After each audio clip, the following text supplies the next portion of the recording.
Senate will come to order. Secretary will call the roll. Alvarado, Betancourt, Birdwell, Campbell, Cook, Creighton, Eckhart, Flores, Gutierrez, Hagenbu, Hall, Hancock, Hinojosa of Nueces, Hinojosa of Hidalgo, Huffman, Hughes, Johnson, King, Colhorst, Menendez, Middleton, Miles, Nichols, Parker, Paxton, Perry, Schwartner, Sparks, West, Zaffarini. Members, a quorum is present. Would everyone in the gallery please stand and on the floor rise for the invocation to be delivered by Pastor Jimmy Pruitt of Bridge Church in beautiful Fredericksburg, Texas. Pastor, good to have you back. I think he was here about 5 or 6 years ago. Thank you. You may not know who I am, but me and my church know who you are. We pray for you regularly every Sunday, lifting up the work you do and appreciating and valuing the work you do. Thank you for what you do for our state. Let's pray together. Father, we are here today to conduct the honorable business of government. I ask, as a son to a good father, would you preside over this important and pivotal time in the history of our great state? Would you make your presence known as critical decisions are being made that affect the trajectory and well-being of our communities? The scriptures are clear that we are to speak hope and blessing over our communities.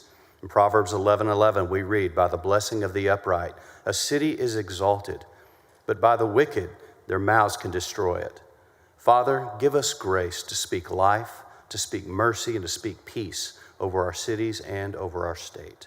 And Father, would you pour out your grace over each person here today as they exercise their high calling and bear the weight of civil government on their shoulders? Thank you for their sacrifice to serve the people of our state.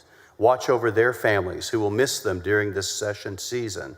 And thank you for the people who have positioned them in this high and honorable place of service.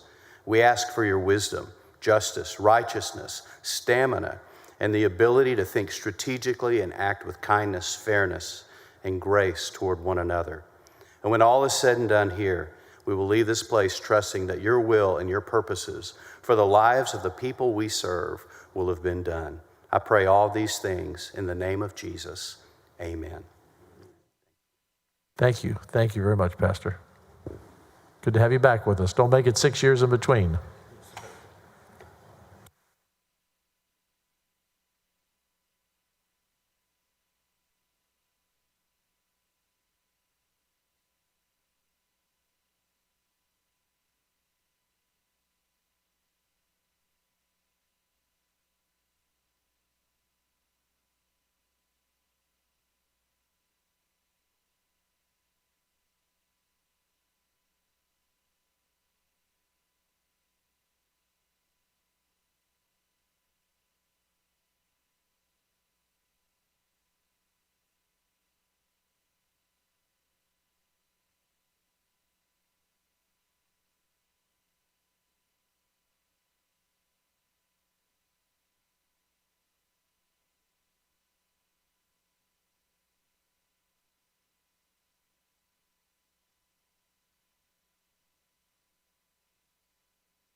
The Dean of the Senate moves to excuse Senator King on account of important family business. Any objection? Hearing none, motion is adopted. The Dean of the Senate moves to dispense the reading of yesterday's journal. Any objection? Hearing none, motion is adopted.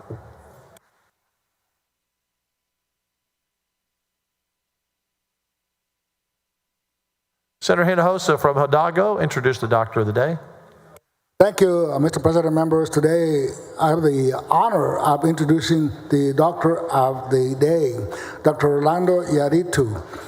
Today, I have the privilege introducing Doctor of the Day, who is based out of Edinburgh.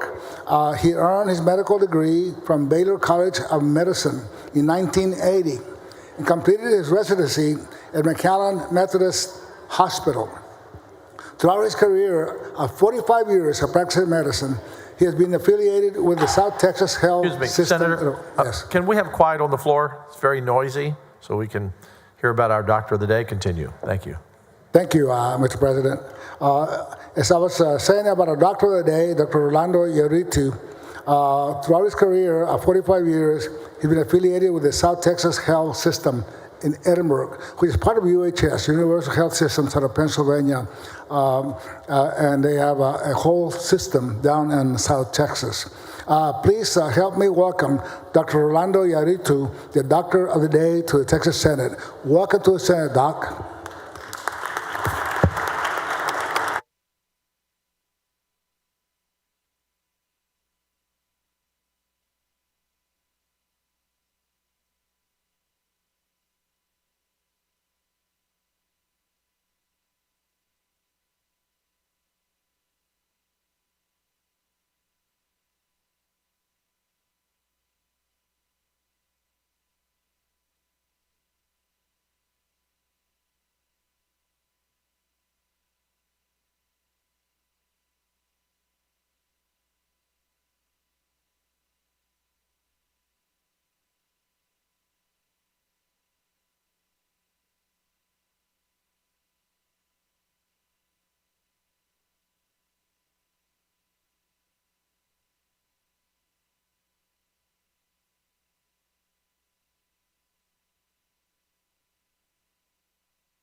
Chair lays out the following resolution. Secretary, read the resolution.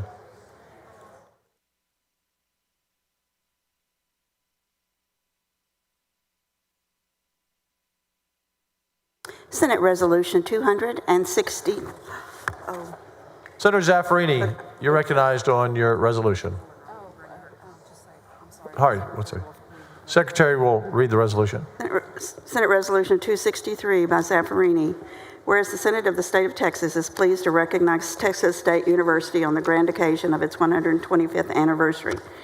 Whereas Governor Joseph Sayers approved the establishment of Southwest Texas State Normal School in San Marcos on May 10, 1899, and the first class of 32 teachers was graduated from the college in 1904. And whereas that Teachers College benefited from notable expansion and over the last 125 years has become a renowned research institution with more than 200 undergraduate and graduate programs. The university serves approximately 40,000 students at 2 campus locations, and the institution is opening its first international campus in Mexico next year, with many others planned for the future. And whereas Texas State University also is celebrating reaching the largest fundraising milestone in its history, the decade-long capital campaign raised $275 million, of which $166 million will be directed to student financial aid in the form of scholarships and fellowships. And whereas Texas State University upholds its enduring commitment to education, innovation, and community engagement through the skilled leadership of its current president, Dr. Kelly Damphousse, and all associated with the school are truly deserving of recognition for continuing a proud legacy of academic excellence in the Lone Star State. Now therefore be it resolved that the Senate of the State of Texas, 89th Legislature, hereby commend the administrators, faculty, and staff of Texas State University and join all associated with the school in celebrating the university's 125th anniversary. Zaffarini. Members and those behind the rail, we still have quite a bit of noise on the floor. You can barely hear the secretary. And I know we want to be respectful for the dean. You're recognized on your resolution. Thank you, Mr. President. Mr. President and members, it is my pleasure to author Senate Resolution 263, recognizing Texas State University on the momentous occasion of its 125th anniversary. This milestone celebrates more than a century of excellence in education, leadership, and public service. Since its founding in 1899, Texas State has evolved into one of the leading institutions in our state, expanding its academic programs, research capacity, and service to students across Texas and beyond. It is the only university in Texas to have graduated a United States president and remains a hub of innovation and opportunity, especially for first-generation college students. In Senate District 21, Texas State plays a vital role in preparing students for careers in education, business, healthcare, criminal justice, public policy, and more. The university's contributions are especially evident in San Marcos and the surrounding region, where its partnerships and community impact continue to grow. As a longtime advocate for higher education, I am indeed proud to support Texas State University and to celebrate this impressive legacy. We are joined today by faculty and staff of Texas State University, as well as their Mariachi Nueva Generación. Joining us in the gallery, and I'd like to ask them to stand as I call their names, are Dr. Brian McCall, Texas State University System Chancellor, Dr. Kelly Damphousse, University President, Olivia Alexander, Student Body President, Cirilo Campos, Mariachi Nueva Generación Director, and Dr. Todd Sullivan, School of Music Director. With the entire delegation from Texas State University, please stand so that we can welcome you to the Texas Senate as I move adoption of Senate Resolution 263.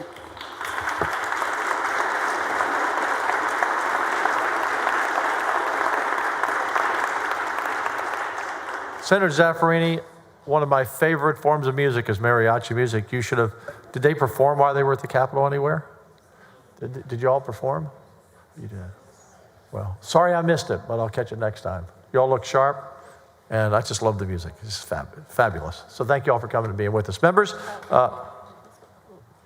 Senator Hinojosa, did you wish to speak? So, Adam, go ahead. Sorry, from Nueces County. Thank you, Mr. President, and thank you, Dean Zaffarini, for this wonderful recognition. I just want to say thank you and welcome. Last Friday, I had the opportunity to tour your beautiful campus because my oldest daughter will be attending your college come August. So thank you all so much for all the work you do and for the great educational institutions that you've built. Congratulations and welcome to your state capitol. Senator Hughes, your light is on. Thank you, Mr. President. And I thank Senator Zaffarini for this resolution. Well said. And we've already introduced some leadership in the gallery. I want to particularly highlight the presence of Student Body President Olivia Alexander, who served the people of Texas here on our team last session. She's a leader back home, a leader here, a leader on campus. We're so proud of her and honored to have her back in the Senate today. Thank you, Mr. President. Thank you. Any objection to the resolution? Hearing none, the resolution is adopted. Thank you for joining us. Thank you. Good to see you, Brian. Thank you, Mr. President and members.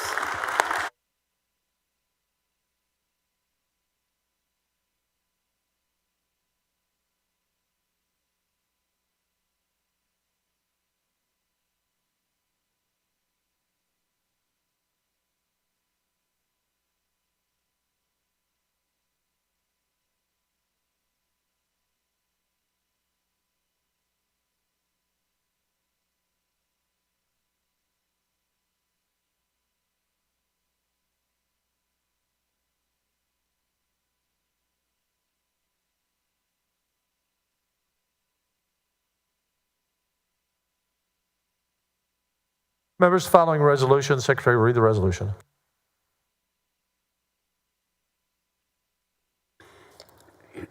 Senate Resolution 311 by Parker et al., recognizing March 27th, 2025 as CASA Day at the state capitol. You're recognized. Thank you, Mr. President. Members, I rise today to present a resolution recognizing today, March 27th, 2025, as CASA Day here at the state capitol. Mr. President, it is a privilege to honor the Texas Court-appointed Special Advocates Network as we celebrate CASA Day at the state capitol. Today, we recognize the unwavering dedication of the volunteers, staff, and board members who make up the Texas CASA family. Texas CASA has been a guiding light for children and foster care since 1979. Through the tireless efforts of local volunteers, CASA has expanded its reach and today serves children and families in 220 of Texas's 254 counties. This work is not only inspiring, it is absolutely essential. CASA volunteers help bridge the gap between a child's needs and the complex systems that aim to serve them. They provide a voice when it is needed most and advocate for each child's best interest, ensuring their mental, medical, and educational needs are met during their time in foster care. In the 2024 fiscal year alone, CASA volunteers helped nearly 18,000 youth across Texas. That's 18,000 children who had someone on their side, advocating for their safety, their well-being, and their futures. Every day, CASA volunteers stand in the gap to offer hope, support, and stability in what can be a very tumultuous time in these children's lives. What makes CASA truly special is the power of community. These volunteers come from all walks of life, yet they share a common purpose: to be there for our children who need someone to stand up for them. As we move forward, it is our collective responsibility to continue supporting CASA in the work they do. CASA volunteers are not just advocates, they are a lifeline for these children in need. On this special day, let us take a moment to honor the remarkable individuals and families who make CASA what it is today. The work they do is crucial, and the difference they make in the lives of children is immeasurable. I encourage all of us to continue to support this network of compassion and to recognize that every child deserves a voice and a chance to thrive. Thank you to Texas CASA and all the volunteers who make a difference every day. Your efforts do not go unnoticed, and today we celebrate you here in your Texas capital. Thank you, Senator. Senator Paxton, what purpose? To speak on the resolution. You're recognized.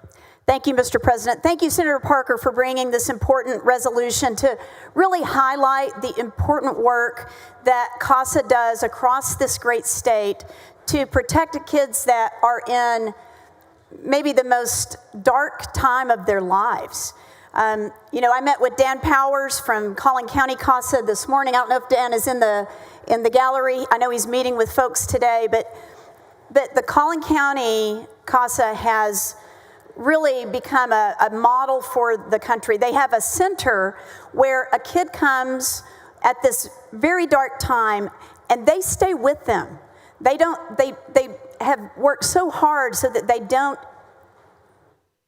introduce re-traumatization any more than is necessary. They do so much to care for the kids. And one of the things that's really special is that they commit to every kid that they help that they are theirs for life. They are there in the future to help these kids as they move on in their lives to to get past the trauma and live a healthy and productive life and be parents themselves and raise their families in a different way. And I'm just so thankful for the work they do, for CASA all over this great state, how they take care of the most vulnerable, and I would say also the most valuable among us, our children, who are literally our future. So thank you for bringing forth the resolution. And to all of the folks that are here from CASA, thank you from the bottom of my heart, and I know my colleagues feel the same way. God bless you. Thank you. Thank you, Senator Paxton. I couldn't agree with you more. There's nothing more important than investing and protecting our children. They are absolutely our most precious asset as a people. No question about it. Thank you. Senator Sparks, you're recognized on the resolution. Thank you, Mr. President. I just want to also speak on the resolution. Thank you for bringing this here today.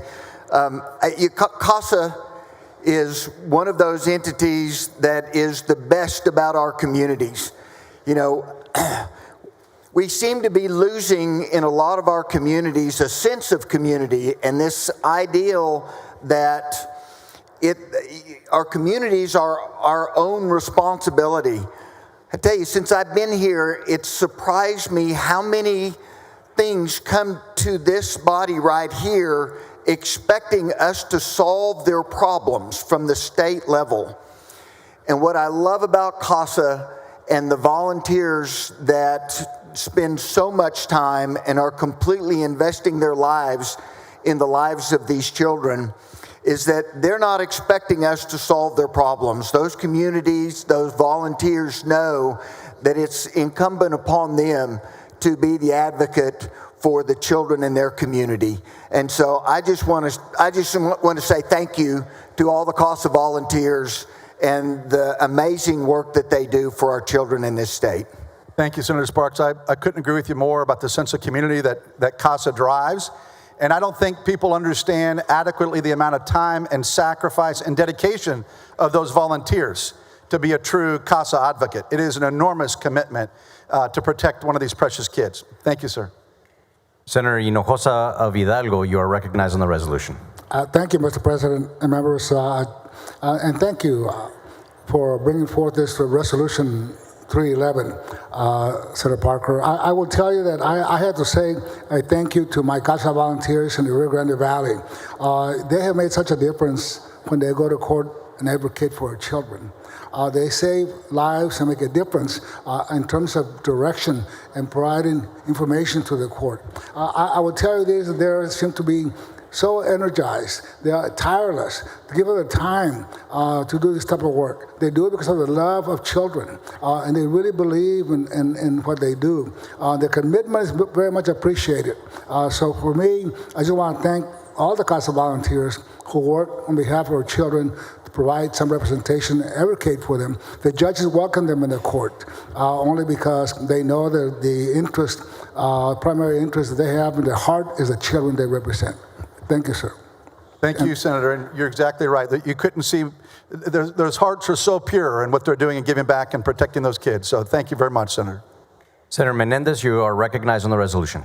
Thank you, Mr. President. I rise to thank Senator Parker for Senate Resolution 311 and to welcome all of the CASAs from around the state of Texas. I know we have some folks here from San Antonio. And Senator Parker, I know your resolution covered a lot of the history, but in San Antonio, CASA was started in 1984 by Eleanor Forlin and Betty Zinn, and they continue to serve, and CASA continues to serve 41 years so far. And last year alone, the volunteers donated 22,000 hours of their time. They drove over 293,000 miles on behalf of children.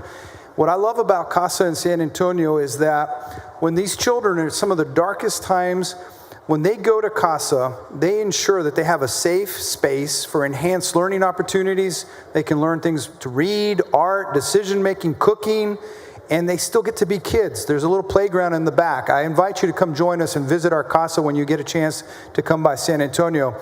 And what I love about all the volunteers is so many of them go on to be foster parents. Absolutely. And then many have gone on from being foster parents to adopting children. And we're blessed in San Antonio that CASA is run by an amazing lady named Dr. Angela White. And Dr. White was a foster kid herself.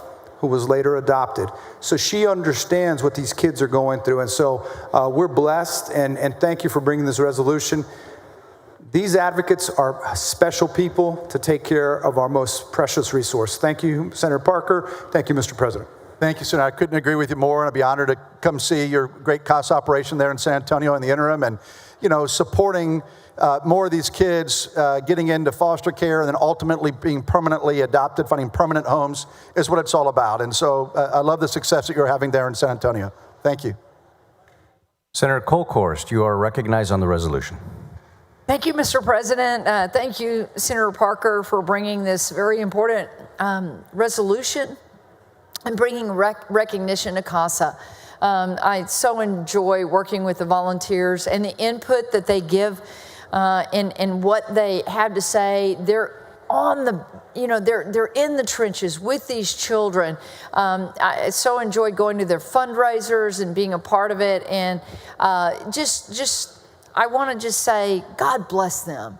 And the staff that supports them as well. Such an important part of our system, as the other senators say.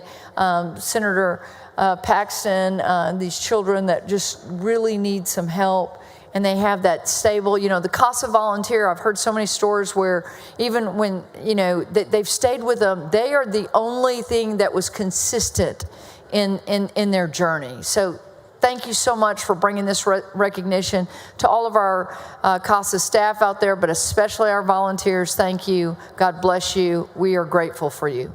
Thank you, Senator. You're so right. That continuity, they are the only continuity in these kids' lives in the most difficult time they'll ever experience in their life. Thank you, Senator. Senator Campbell, you are recognized on the resolution. Thank you, Mr. President. I want to rise and say thank you, Senator Parker, for bringing this resolution forward.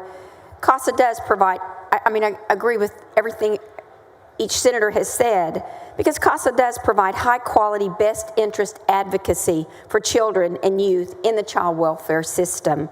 They train and empower other dedicated CASA volunteers to ensure that children's needs are met and their voices are lifted. They are committed to strengthening the connections and well-being of children in foster care, one family at a time. I wanted to recognize those in my area. I'm not sure they're here yet, but Child Advocates San Antonio, CASA of Travis County, Hill Country, CASA, and the Highland Lakes CASA, and CASA of Central Texas, and just welcome them to their Senate and their capital. But thank you for bringing this resolution. Thank you, Mr. President. Thank you, Senator, for your leadership on the issue. Thank you.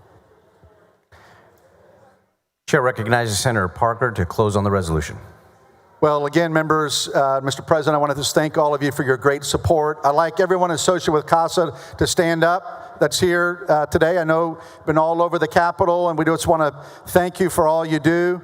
And Mr. President and members, I formally move adoption of the resolution, and I'd like to give everybody here with CASA a big round of applause.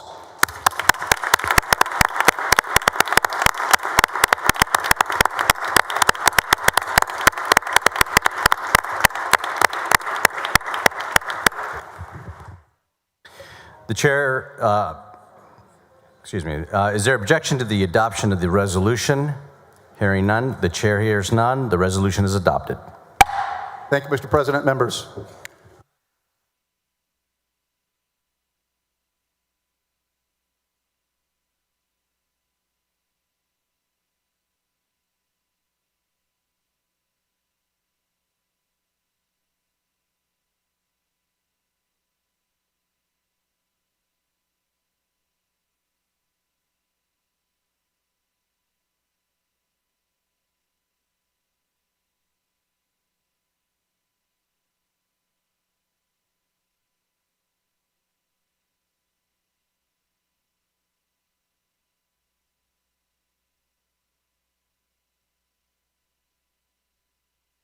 Chair recognizes Dean Zaffarini for recognition. Thank you, Mr. President. Mr. President and members, it is my pleasure to recognize a delegation of students from Poth High School of Wilson County who are visiting our state capitol today. They are members of the school Spanish Club and are heritage language learners. They are sponsored by their teacher, Julie McDevitt, their Spanish teacher, and Tina Malcher, Would the delegation from the Poth High School Spanish Club please rise and be recognized and welcome to the Texas Senate there in the North Gallery.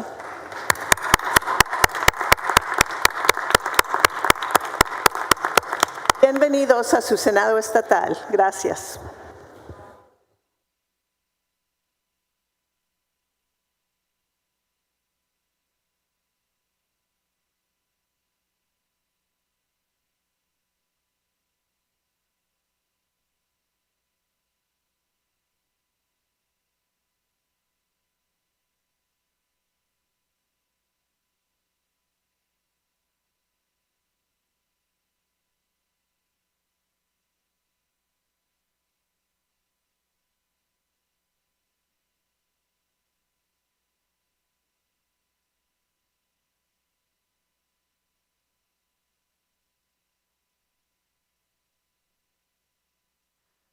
The following message from the governor, the secretary will read the message. To the Senate of the 89th Legislature regular session, I ask the advice, consent, and confirmation of the Senate with respect to the following appointments. To be members of the Texas Transportation Commission, Alejandro G. Alex Meade III, Mission, Robert C. Robbie Vaughn, Dallas. Respectfully submitted, Greg Abbott, Governor of Texas, to nominations.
Members, we have a memorial resolution. If you please take your seats.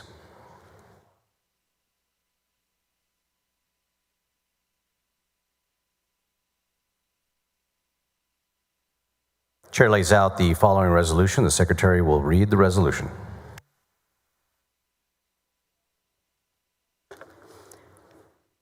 Senate Resolution 333 by Alvarado et al. Whereas the Capitol community is mourning the loss of Gordon Robert Johnson, who passed away on March 16, 2025 at the age of 63. And whereas the son of Judith Cisna Scott Johnson and Robert Ellis Johnson, Gordon Johnson was born in Dallas on December 26, 1961. His family moved to Austin when he was a child, and he practically grew up at the Capitol, where his father served as House parliamentarian and as executive director of the Legislative Council. After earning a bachelor's degree in engineering from Texas A&M University and a law degree from South Texas College of Law, he practiced briefly in Houston. He spent the rest of his career in the family law firm Johnson & Johnson, representing clients in both the public and private sectors. And whereas Mr. Johnson had a deep understanding of the inner workings of state government, and he was able to resolve even the most complicated or controversial of issues. An advisor to numerous public officials, he served for many years as political director for House Speaker Joe Straus, and he was instrumental in securing passage of the Texas Racing Act and other key legislation. Good-natured and generous with his time and knowledge, he was a mentor to many. And whereas above all, Mr. Johnson was devoted to his loved ones. He spent countless happy hours watching his son Reed play sports, and they enjoyed many adventures together, from international travel and deep-sea fishing to hunting and working on the ranch. Eventually, he knew the joy of welcoming a daughter-in-law, Taylor, and granddaughter, Gemma, into his family. And his fulfilling 28-year marriage to Julie Johnson brought him 4 treasured stepchildren, Deeply kind, he cared for a number of foster dogs. And whereas while the death of Gordon Johnson brings immeasurable sorrow to his family and friends, he leaves behind a legacy that will long be treasured by all those who held him dear. Now therefore be it resolved that the Senate of the 89th Texas Legislature hereby pay tribute to the life of Gordon Robert Johnson and extend sincere sympathy to the members of his family, to his wife, Julie Hull Johnson, to his son, Reed Johnson, and his wife, Taylor, to his grandchild, Gemma Johnson, to his siblings, Robert Ellis Johnson Jr. and his wife, Teresa, Stanley Scott Johnson and Karen Johnson Pounds, to his stepchildren, Jennifer Coffey O'Neill, Elizabeth Coffey McQueen, Dr. Catherine Coffey Janis, and Benjamin Coffey, and to his many other relatives and friends, and be it further resolved that when the Texas Senate adjourns this day, it do so in memory of Gordon Johnson. Chair recognizes Senator Alvarado on the resolution. Thank you, Mr. President. If y'all didn't know Gordon, you don't know what you were missing. He was a man whose name was rarely in the headlines, but whose presence was felt in every corner of this building. Gordon wasn't just a lawyer or an advisor.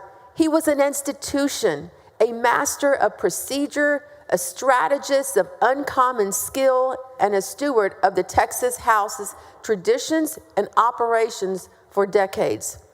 Gordon came from a proud legacy of public service. His father, Robert Johnson Sr., helped shape the foundation of our legislative process, serving as a state representative, House parliamentarian, and the executive director of the Texas Legislative Council. Gordon just didn't inherit that legacy. He expanded it with discipline, foresight, and a quiet but unwavering dedication to the complicated work of governance. As chief counsel and later as a senior advisor to Speaker Joe Straus, Gordon helped guide one of the most dynamic and institutionally consequential periods in modern Texas politics. For more than a decade, he helped steer the House through political crosswinds, making sure committees ran, bills moved, and the will of the members could be translated into meaningful policy. But Gordon was more than just the sum of his titles. He was a gentle giant, and I mean that in every way. Gordon was huge. He was a big guy. Humble, authentic, and kind. What you saw was what you got. He didn't dress for anyone.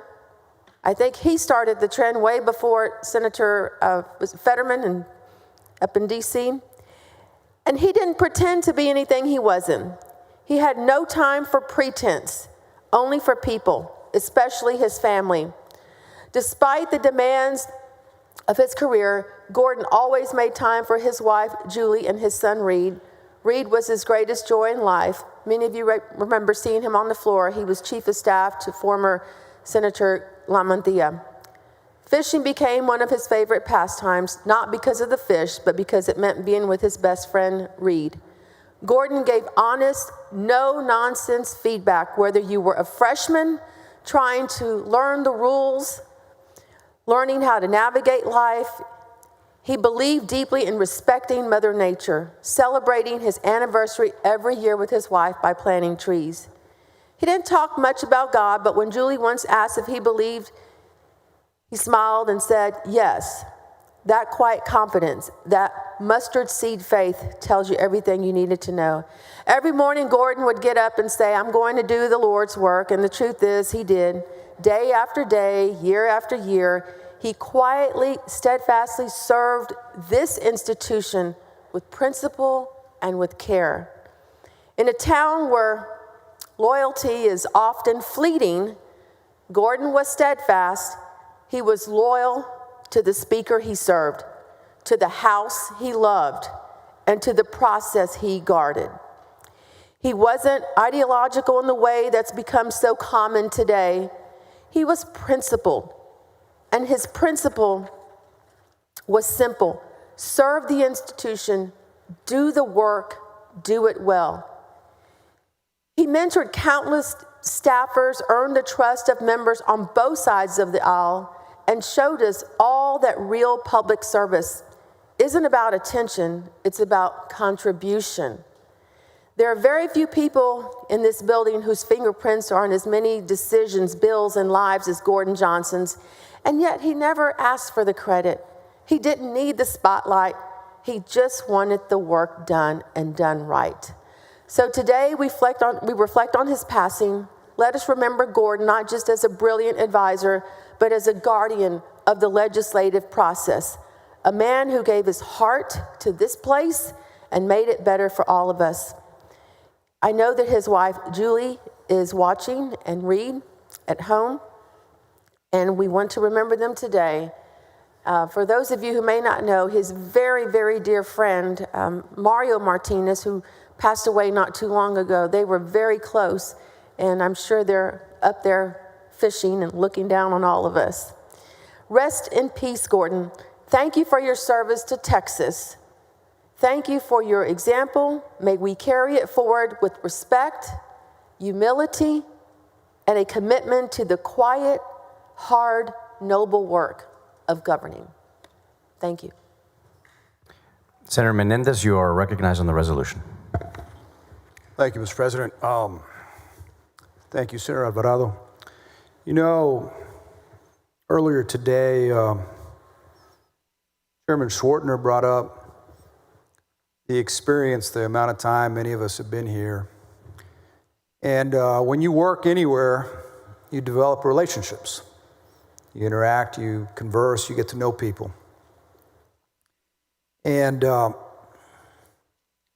nice thing about this state, especially when many of us first came here, back before the 24-hour news cycle and before social media, is that we'd come and we'd focus on what was best for Texas. What was best, we'd always remember the people of our district. And Gordon Johnson was so emblematic of what it is to be a Texan. An Aggie, A&M grad, who then, got his engineering degree, but then went on to law school. Someone who loved his wife and his son so dearly, who is just as comfortable on a dozer at his ranch as he would be here talking to elected officials and others. Someone who, pair of boots or pair of Crocs, didn't matter. He was a problem solver. And that's what I think, when I remember Gordon, I think of the most. I think of a family man. I think of someone who was trying to do what's best for Texas, regardless of who he was talking to. Well, virtually his whole life, he was around the legislative process. And so he left us way too early, but I'm glad that the last time I was able to see him, I can't say glad, at least I got to, it was when Mario passed away. And Reed was there, and Gordon came down, everybody rushed down. And Gordon was that kind of guy. He was always there for everybody.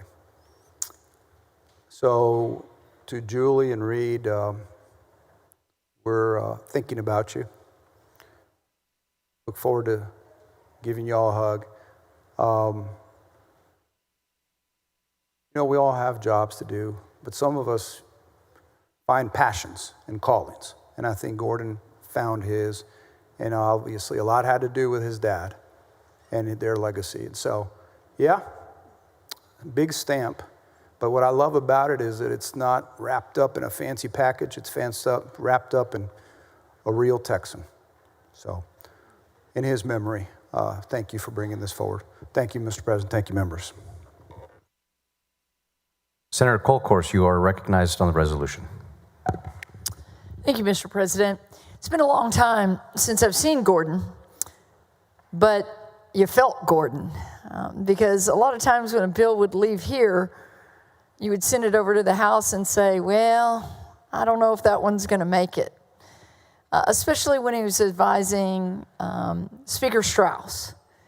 My experience with Gordon was this. When I came into the Texas House, Republicans were in the minority. We were in the minority. We had 72 Republicans. And Gordon, one day, through a friend, through my desk mate, Charlie Guerin, said, Gordon Johnson would like to talk to you. And I said, okay. I was so new to the process, I go, who's Gordon Johnson? Charlie goes, oh, you got a lot to learn. And Gordon, what he wanted to do was he wanted to teach me the rules. He wanted to teach me the rules. So I would dutifully go over to Westgate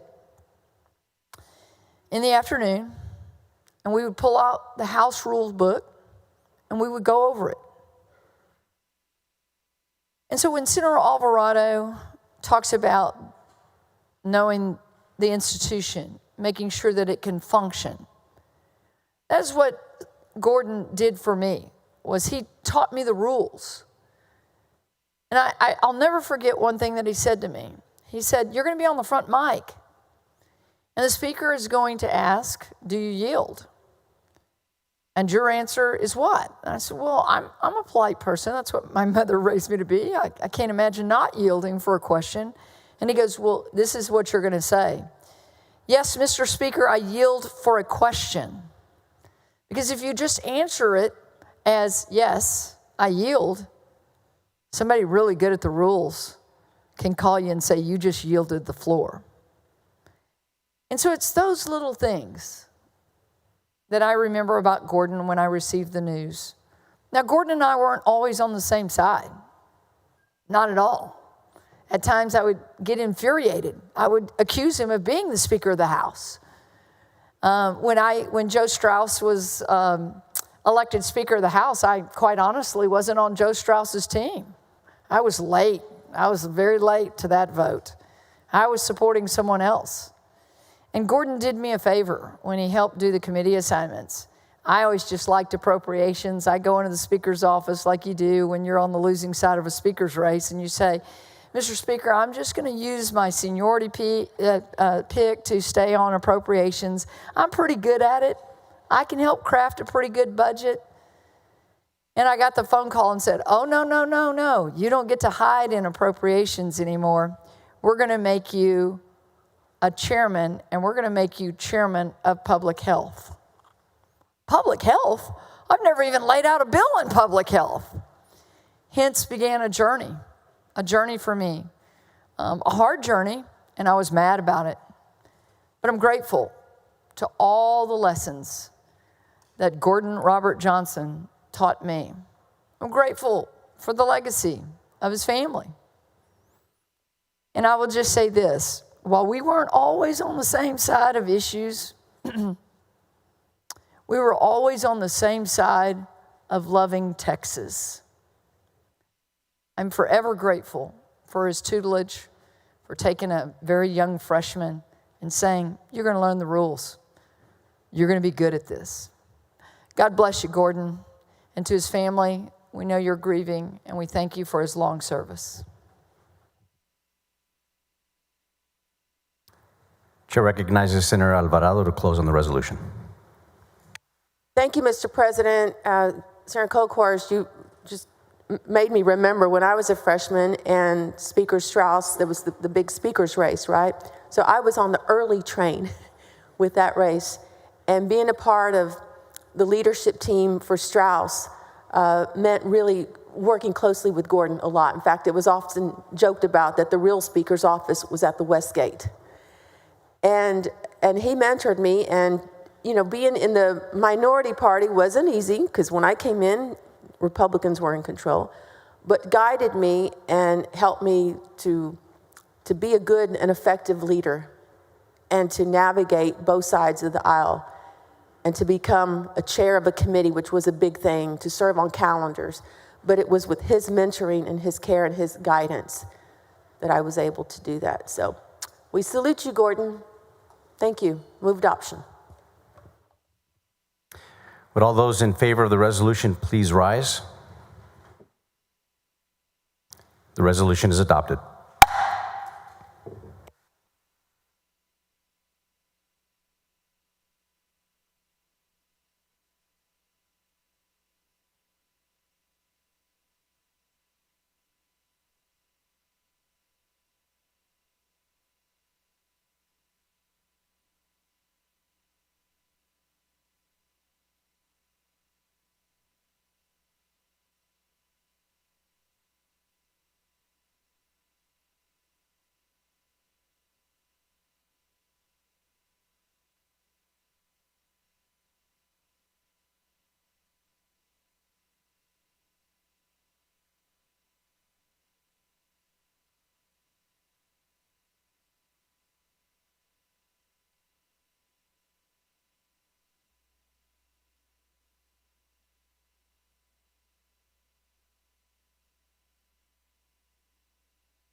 The chair lays out the following resolutions. The secretary will read the resolutions.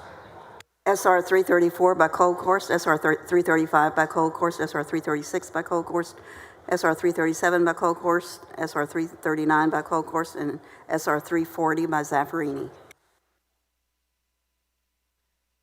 This is a voice vote. All in favor say aye. All opposed say no. The ayes have it. The resolutions are adopted.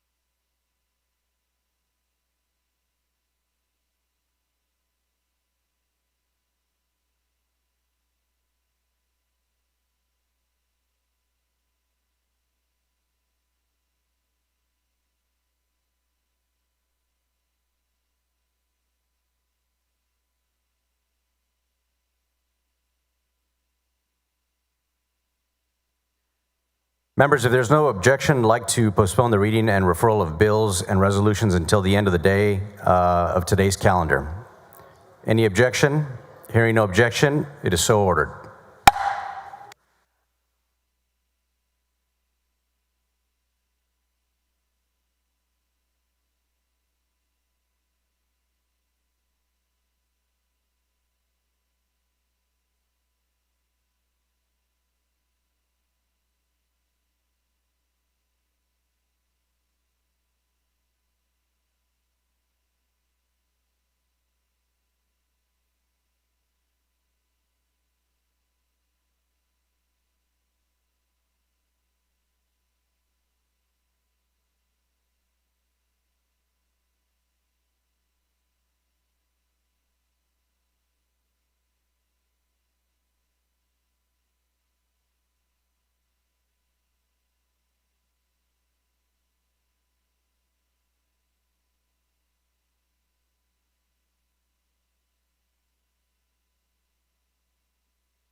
Members, if you could all take your seats, we're about to begin our former member day.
Senator Zaffarini, are you ready? I'll give you a moment.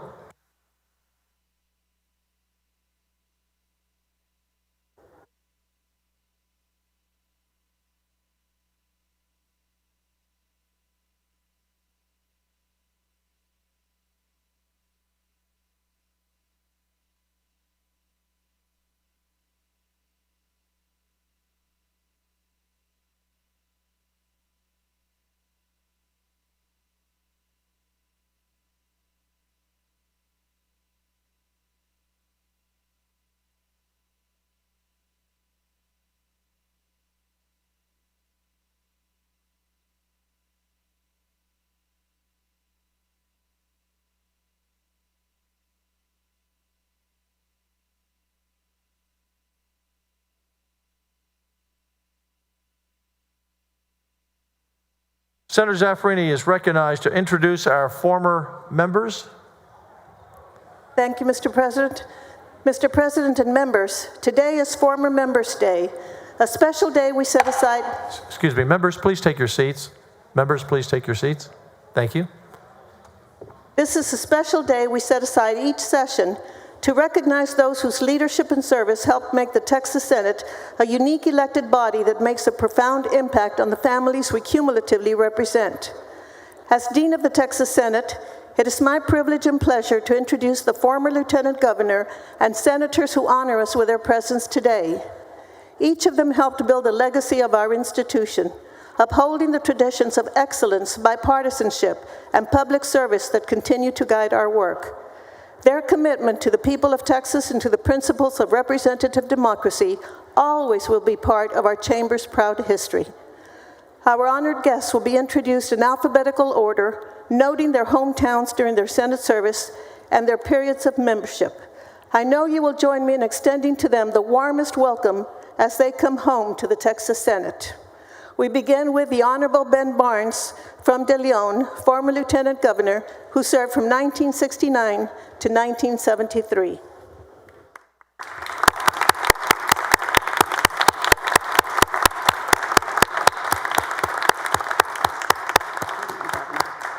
The Honorable Gonzalo Barrientos of Austin, State Senator from 1985 to 2007.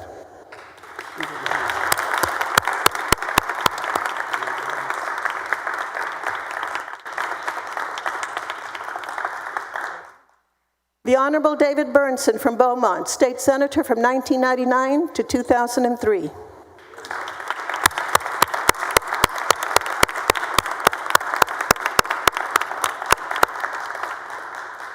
The Honorable Don Buckingham from Lakeway, State Senator from 2017 to 2023.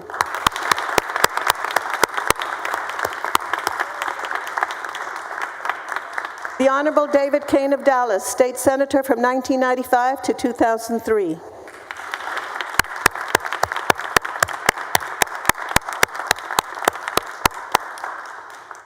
The Honorable Troy Frazier from Llano, State Senator from 1997 to 2017.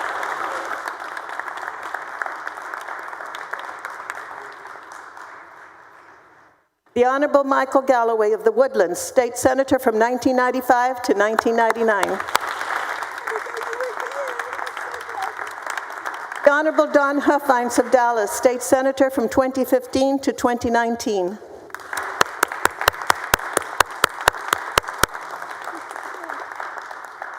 The Honorable Kyle Janik of Harris, State Senator from 2002 to 2008.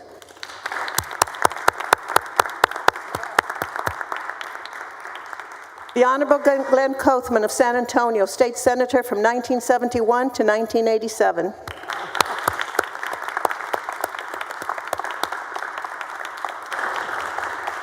The Honorable John Lindsay of Houston, State Senator from 1997 to 2007.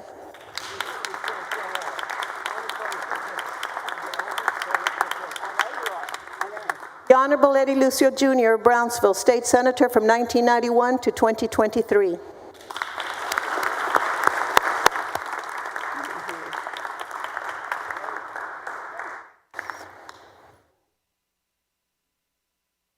The Honorable John T. Montford of Lubbock, State Senator from 1983 to 1996.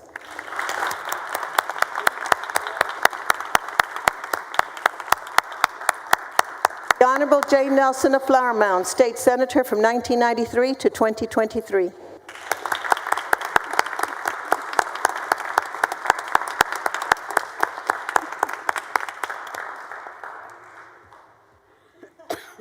The Honorable John Sharp of Victoria, State Senator from 1982 to 1987.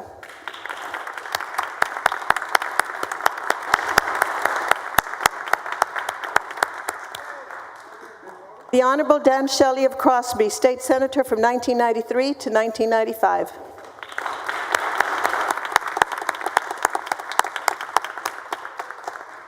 The Honorable Drew Springer of Munster, State Senator from 2021 to 2025.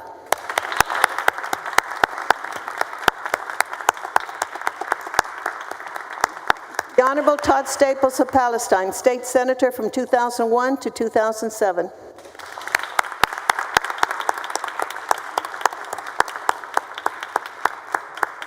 And the Honorable Leticia Vanderpute of San Antonio, State Senator from 1999 to 2015.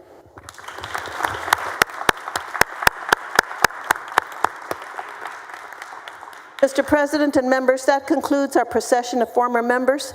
As current members, please join me in welcoming them home and in extending our heartfelt gratitude for their dedication to our beloved state of Texas, and in particular to the Texas Senate. Welcome.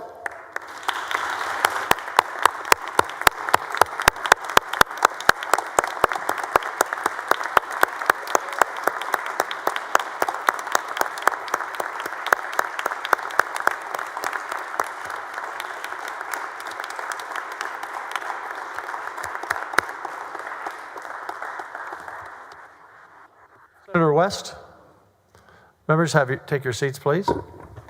You're recognized to acknowledge the Book of Remembrances and to read the names of former members who have passed during the interim. Thank you very much, Mr. President and members. Members, Texas Senate is a special institution, rich in history and tradition. Service in the Texas Senate makes one a part of a great institution, indeed a part of Texas history, given the number of senators that have served, that are still alive, that are currently serving. Service, tradition, history, all so very important to this body. We're honored by the presence of our former members today. Because of our respect and love for each other, Senate tradition on Former Members Day called for remembering, honoring those former members who have died during the interim, publicly reading their names in the Senate record to make certain that they understand that, yes, we still recognize them and they too are home. Members, on your desks, you'll find the memorial booklet prepared in honor of these four former colleagues and friends. In alphabetical order, we honor the memory of Senator Joseph Binnall, who served in this body from 1967 to 1973. Senator Robert Job Bob Glasgow, from 1981 to 1993. Senator Eddie Bernice Johnson, who served from 1987 to 1993, and Senator Carl Parker, who served from 1977 to 1995. Statesmen, public servants, Texas senators. Dean Zaffirini, I ask that when the Senate adjourns today, it does so in memory of these fallen heroes. Thank you. Thank you, Mr. President. Thank you, Senator West. Members, I didn't get a chance to get down there fast enough to shake the hands of the first few, Lieutenant Governor, but great to have you all with us. It's kind of interesting now. I've been here long enough. I've served with several of you. In the beginning years, that was not true. So great to see all of you that I did not serve with and those that I did serve with. Thank you. We are proud to carry on what you taught us, the foundation that you built for us. And Senator Sharp, we also wish you in retirement. You also have another group that you'll be going back and visiting from time to time. So thank you for your service to Texas A&M as well. Glenn, great to see you, man. Great to see everybody. Senator Zaffirini, you're recognized for closing remarks. Thank you, Governor Patrick, for your warm and generous comments, and thank you, Senator West, for your remembrance. Thank you, members, for welcoming our guests so graciously, and thank you, former members, for honoring us with your presence. New members soon realize that senators may disagree vehemently about issues and legislation, but each of us is committed to representing our own district and to balancing those needs and interests with those of our great state. What makes the Senate so special is not only what we do, but also how we do it, with respect, purpose, and yes, friendship across party lines. We care deeply about Texas, but we also care about each other, and that is a source of pride among all who serve or have served in this distinguished body. Today, we are reminded that our time here is temporary, but our bond as senators is enduring. The women and men we welcome back today helped lay the foundation on which we continue to build. They exemplify what it means to serve with integrity, with conviction, with heart. Former Members' Day is more than a tradition. It is a reminder of who we are and why we are here. It is a celebration of public service, of leadership, and of the traditions and bonds of the Senate family. The Texas Senate is a place where lasting friendships are treasured, though political beliefs remain separate and distinct, where joy and sorrow experienced by one are shared by all, and when divided by conflicting views about pressing issues, we eventually unite in our love for our great state. To our honored guests, we say, thank you for your service, thank you for your wisdom, and thank you for coming home. Mr. President, I respectfully move that the Senate stand at ease for 15 minutes pending the departure of our honored guests. You know, Senator, you said we have a limited time here. I don't think you're ever leaving, by the way. I think you're going to be here a long time. I do want to recognize Glenn Kothman. Glenn is our oldest member returning. He's 96. Glenn, wave. Wave there. Looking good.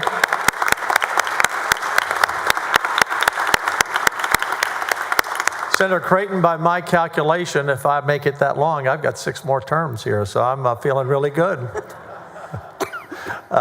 Members, any objection? We'll take 15 minutes before we get back to work to come up here and take photographs and say hi to your friends from the past. Thank you for being with us.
Members, I have to break up the conversation so we can get back to work.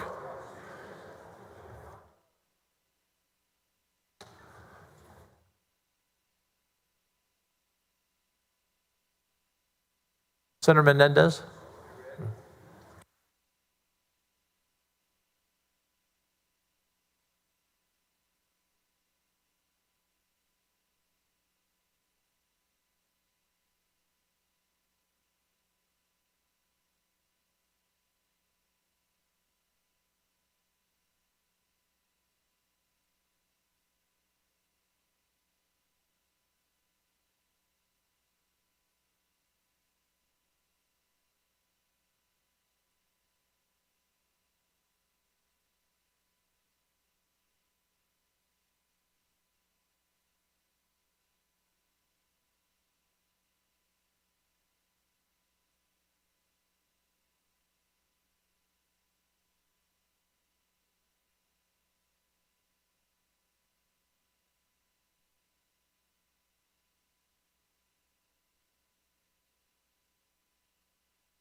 Members, that concludes the morning call. As I promised yesterday, this will be a shorter day. You all have put in so many hours on the floor.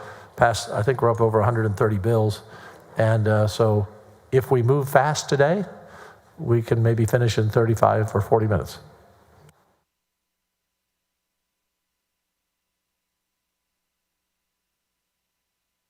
Members, we have a few third reading bills. Senator Hancock, you're recognized to suspend the regular order of business. Committee substitute for 925. Thank you, Mr. President. I move to suspend the regular order of business on Senate Bill, Committee substitute Senate Bill 925. Secretary will call the roll when ready.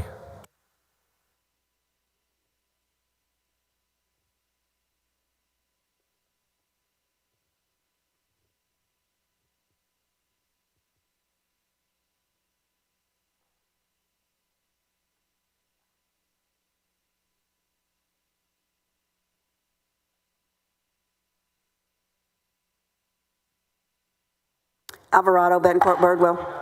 19 ayes, 11 nays, rules suspended. The chair now lays out on third reading and final passage. Committee substitute for Senate Bill 925. Secretary, read the caption.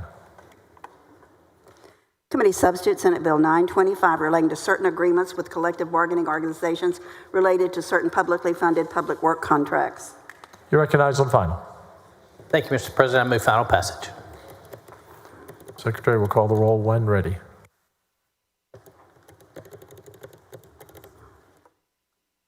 Alvarado, Betancourt, Birdwell. 19 ayes, 11 nays. The bill is finally passed. Thank you. Thank you. Welcome to the gallery for those of you visiting today. Senator Hughes, you're recognized on Senate Bill 1362 to suspend the regular order of business. Thank you, Mr. President. I move suspension of the Senate's regular order of business to take up and consider at this time on third reading Senate Bill 1362. Members, this was a somewhat lengthy debate we had yesterday. Thank you again for your patience and participation. And I move suspension of the regular order of business. Secretary will call the roll. Alvarado, Betancourt, Birdwell, Blanco. 19 ayes, 11 nays. The rules are suspended. Chair lays out third reading and final passage. Senate Bill 1362. Secretary, read the caption. Senate Bill 1362, relating to prohibiting the recognition, service, and enforcement of extreme risk protective orders. You're recognized, Senator Gutierrez, to speak on the bill. Thank you, Mr. President. Members, I rise today to speak against this bill. And Mr. President, I recognize that we have worked so hard, and I will keep my comments brief. I will forever stand up to speak when it comes to these gun bills. For some of you newer members that arrived this session, I know you all saw on the news what happened in Uvalde, Texas. I don't know that you saw the after effects of it, the investigations that were had and all of the questions. And I'm not going to sit here and talk about Uvalde today, not at length. I am going to touch on it. I speak about that happened in those events a little bit differently now. I'm not... I don't cry about it as much as I used to. I'm more composed. I went through a lot. And for those families that lost their children, they will forever feel the pain of what happened that day, and they'll never get over what happened. And all that they have to get used to is a duller sense of pain. But I wanted to tell you about another shooting that occurred 2 days ago in Senator Middleton's district, or possibly Senator Alvarado or Creighton, because they all share a town called Baytown, Texas. A young little girl, we haven't talked about this in 3 days since it happened. Anaya Zachary, African-American girl, 14 years old, from Louisiana, I'm sorry. Her mom sent her to Texas because it was safer. Anaya was on the school bus. She got in a fight with a little boy. They each went to their respective apartments. They lived in the same neighborhood. Little boy got dressed all in black, put on a mask, went over to her apartment, yelled outside her window, "Anaya, come out, come out." 4 times he called for her. Anaya told her auntie, "Auntie, I'm going to go outside." That little 13-year-old boy shoots Anaya 4 times. Anaya is no longer with us. She's gone. She's dead.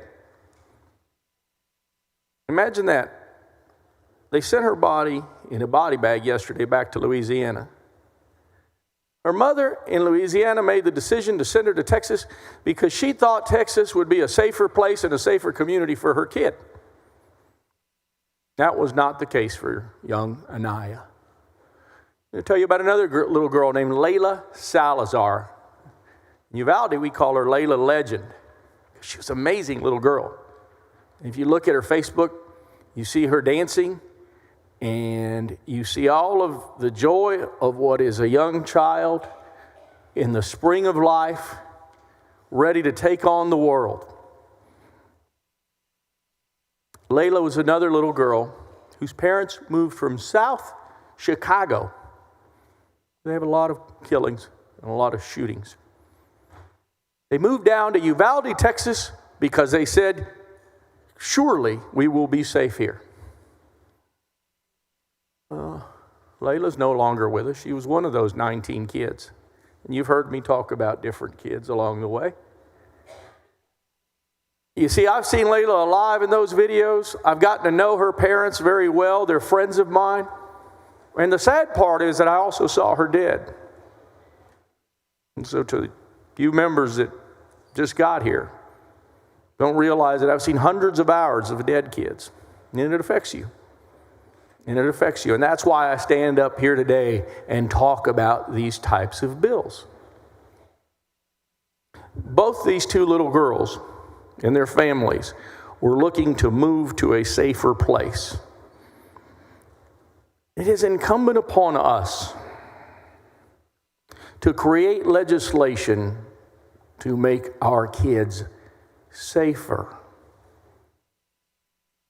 We have a president that sits in Washington today who believes in extreme risk protective orders. We have an attorney general who sits in Washington today who was from Florida, and she believes in extreme risk protective orders. We have a United States senator who was the governor from Florida who believes in extreme risk protective orders and passed an omnibus bill after that shooting at Parkland High School. Republican legislators from Florida passed a bill with many, many, many facets of extreme risk protective orders, along with age limits, along with safe storage laws. Imagine that. Not only are they still in office, those members, many of them, one's the Attorney General of the United States. One of them is a United States Senator. Their constituents didn't say to them, "Oh my God, you passed that horrible extreme risk protective order law." Every sheriff in Florida enjoys the fact that they have a tool in their toolbox that when a kid makes a threat or someone makes a threat, they can create a due process procedure through extreme risk protective orders to take those guns, take that kid before a judge, take that adult before a judge that's making threats, and be able to get some kind of relief for some time. Senator Hughes is probably one of the smartest people I know. I've never told him that. Debating Senator Hughes is like, when I was a kid, there was a show called Laverne and Shirley. And Laverne is on this slippery, slick pole, and she just couldn't get up the pole. That's what it's like debating Senator Hughes. You don't really get anywhere. You can't get a leg up. He's that brilliant and he's that good. But we're here today creating a bill against something that doesn't even exist in Texas. I can't imagine what the Republican primary is like for Senator Hughes. Not only was I amazing on the Second Amendment for you, but I stopped even anybody from talking about the idea of safeguarding our children. And so, Senator Hughes, when I bring up these things like I did yesterday and today, and other bills that are come before us here real soon, I simply ask that you recognize that we collectively, not pointing the finger at you, but we collectively are responsible for our constituents, and we collectively, after El Paso, after Sutherland Springs, after the shooting in Senator Paxton's district at the mall, after the shooting up in Houston, after the shooting that happened in Midland, Odessa, we collectively have done absolutely nothing by creating new legislation to safeguard children, other than putting the money in our schools, and that needed to happen for sure. But members, we can do common sense gun safety solution like safe storage laws, like raising age limits, like extreme risk protective orders. And I promise you, your constituents will have your back, because time after time and poll after poll, Republican men and women say they want extreme risk protective orders. They don't want a child to have an AR-15. They don't want to have children have unfettered access to guns in houses. If that gun had been secured 3 days ago in that little boy's house, Anaya Zachary would still be with us today. If we had extreme risk protective orders, Salvador Ramos could not have done what he did. If we had extreme risk protective orders, the guy that put his SS Nazi symbol I'm here to kill you on the internet over and over wouldn't have happened. Patrick Crucius wouldn't have, who put on emails and different sites over and over again that he was going to kill Mexicans, and people saw it, wouldn't have happened. We have the power to do great things. And with absolute power comes great responsibility. We can change things. Thank you, Mr. President. Thank you, Senator Gutierrez. Senator Hughes. Thank you, Mr. President. And again, I thank each member for the discussion, the important discussion on this bill, which is a continuing one. Each of us represents about 1 million people, and we hear from them about events that affect them in their own lives, events they read about, and we try to listen to all that and come together and come up with policy that's the best we can do for the people of Texas. That's a process we engage in here every day. By God's grace, we want to get it right, and that's what we're doing here. In case there is any question about this, under the law in Texas today, family violence protective orders exist for situations like we described yesterday. They are not affected by this bill. Under the law in Texas today, a peace officer has the authority, seeing someone who is a risk, who they have a serious concern about, they have the authority to take that person into custody and to disarm them if there's not time for court intervention, not time for due process. That exists today. That is not affected by this bill. This bill says that our local governments or state agencies or any other entity will not violate the constitutional rights of Texans without due process. Those due process rights protect Texans who need their Second Amendment rights to defend themselves and their families. That's what this bill's about. And thanking each member for the debate, I move final passage, Senate Bill 1362. Secretary will call the roll. Alvarado, Betancourt, Birdwell, Blanco, Campbell, Cook. 19 ayes, 11 nays. The bill is finally passed. Thank you, Senator. Thank you, Mr. President. Thank you, members.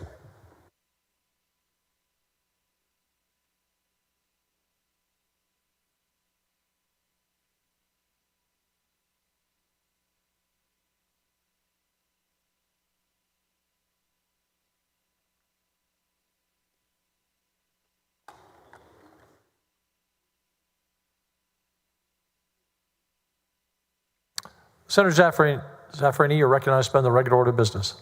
On Senate Bill 916, Secretary, read the caption.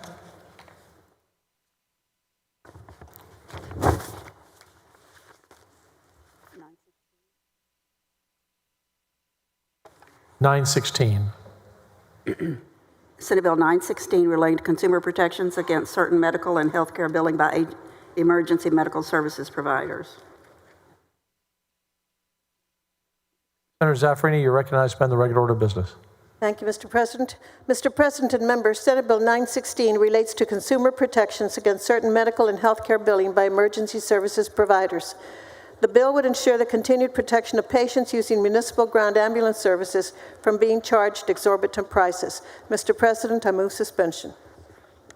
Any objection? Hearing none, rules are suspended. Chair lays out on second reading. Senate Bill 916. Secretary, read the caption. Senate Bill 916 relating to consumer protections against certain medical and healthcare billing by emergency medical services providers. You recognize passage to engrossment. Thank you, Mr. President. I move passage to engrossment. Any objection? Hearing none, bill passed to engrossment. You recognize to suspend the constitutional 3-day rule. Thank you, Mr. President. I move to suspend the constitutional rule that bills be heard on 3 several days. Secretary will call the roll. Alvarado, Betancourt, 31 Birdwell. ayes, no nays. The rule is suspended. Chair now lays out on third reading and final passage. Senate Bill 916. Secretary will read the caption. Senate Bill 916 relating to consumer protections against certain medical and healthcare billing by emergency medical services providers. You are recognized on final. Thank you, Mr. President. I move final passage. Secretary will call the roll. Alvarado, Betancourt, Birdwell. 30 ayes, no nays. The bill is finally passed. Thank you. Thank you, Mr. President and members.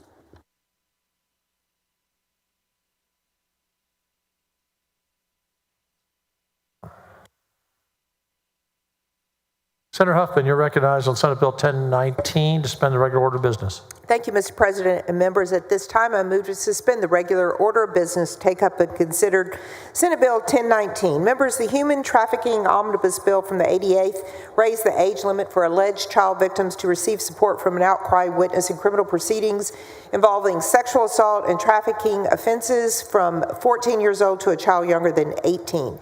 However, this change to the Code of Criminal Procedure was not accompanied by a corresponding update to the Texas Family Code. As a result, in sexual assault and trafficking cases handled in juvenile court, an alleged victim may only be supported by an outcry witness if they are 12 years old or younger. Senate Bill 1019 addresses this discrepancy in hearsay statement admissibility law between criminal and juvenile proceedings by raising the age limit for an alleged victim to receive support from an outcry witness in juvenile cases from 12 or younger to 18 or younger. Additionally, to ensure consistency across legal codes, the bill explicitly defines person with a disability by referencing Section 22.04 of the Penal Code, aligning the definition with disabled individual. Overall, Senate Bill 1019 enhances protections for vulnerable individuals by standardizing the admissibility of hearsay statements across legal proceedings and clarifies the definition of a person with a disability. With that, I move suspension of the regular order of business. Any objection? Hearing none. The rules are suspended. Chair lays out in second reading Senate Bill 1019. Secretary, read the caption. Senate Bill 1019, relating the admissibility of certain hearsay statements in the adjudication of certain sexual or assaultive offenses committed against a child. You're recognized on passage to engrossment. Move passage to engrossment, Senate Bill 1019. Any objection? Hearing none. Bill passed to engrossment. You're recognized to suspend the constitutional 3-day rule. So moved, Mr. President. Secretary, call the roll. Alvarado, Betancourt, Birdwell. 30 ayes, no nays. Rules suspended. Chair lays out third reading and final passage. Senate Bill 1019. Secretary, read the caption. Senate Bill 1019, relating the admissibility of certain hearsay statements in the adjudication of certain sexual or assaultive offenses committed against a child. You're recognized on final. I move final passage of Senate Bill 1019. Secretary, call the roll. Alvarado, Betancourt, Birdwell. 30 ayes, no nays. Bill is finally passed. Thank you, Senator. Thank you, members.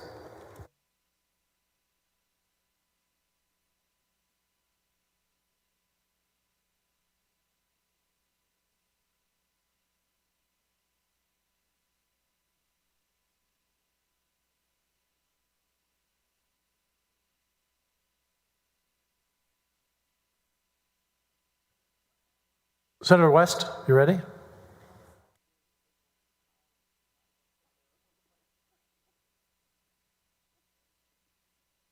You're recognized on a motion to reconsider Senate Bill 213.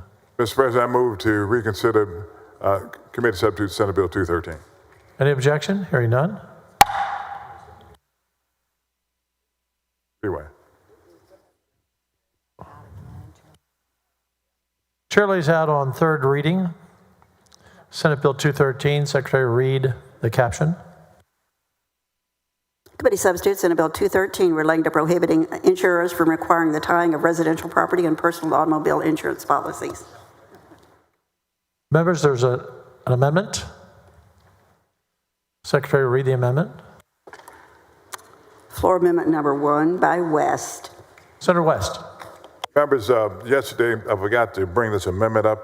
An amendment does two things. It clarifies what types of insurance companies that this applies to, and it also identifies that the Attorney General is the only office that can bring a cause of action for violation of this particular bill if passed. Any objection? No objection. The amendment is adopted. You're recognized for a motion to final passage. Mr. President, I move final passage of Committee Substitute Senate Bill 213 as amended. Secretary will call the roll. Alvarado, Betancourt, Birdwell, Blanco. 30 ayes, no nays. The bill is finally passed. Thank Again. you, Mr. President. Okay. Thank you.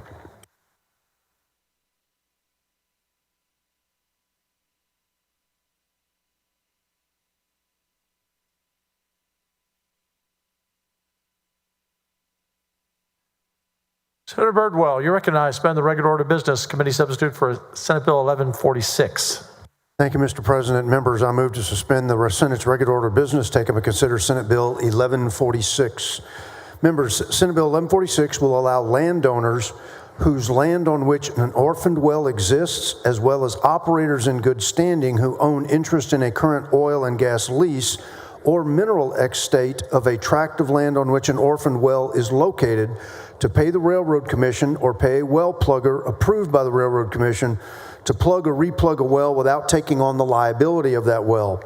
Orphan wells are inactive, non-compliant wells that have been active for a minimum of 12 months, and the Responsible Operators Organization Report, the P5, has been delinquent for more than 12 months.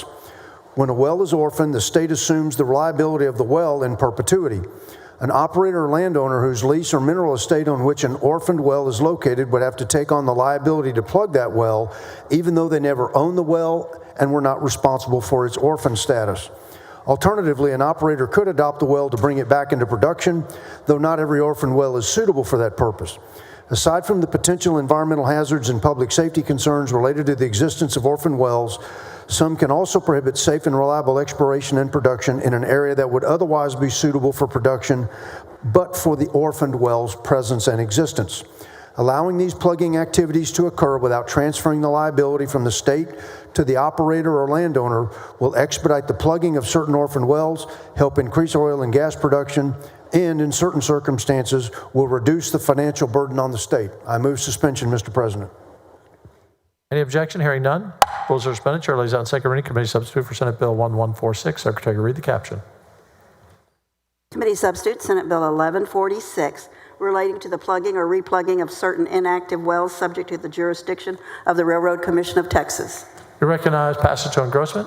Move passage to engrossment, Mr. President. Any objection? Hearing none. Bill passed to engrossment. You recognize by the constitutional 3-day rule. So move, Mr. President. Secretary will call the roll. Alvarado, Bettencourt, 30 ayes, no nays. The rule is suspended. Chair now lays out third reading and final passage. Senate Bill 1146. Secretary, read the caption. Committee substitute, Senate Bill 1146, relating to the plugging or replugging of certain inactive wells subject to the jurisdiction of the Railroad Commission of Texas.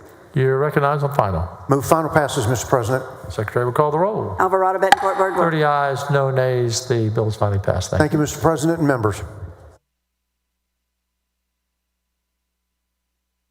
Senator Flores, you're recognized. Suspend the regular order of business. Committee substitute for Senate Bill 1194. Thank you, Mr. President and members. I move to suspend the regular order of business, take up and consider Senate Bill 1194. Texas is one of the fastest growing states in the nation, and Central Texas is at the forefront of that growth.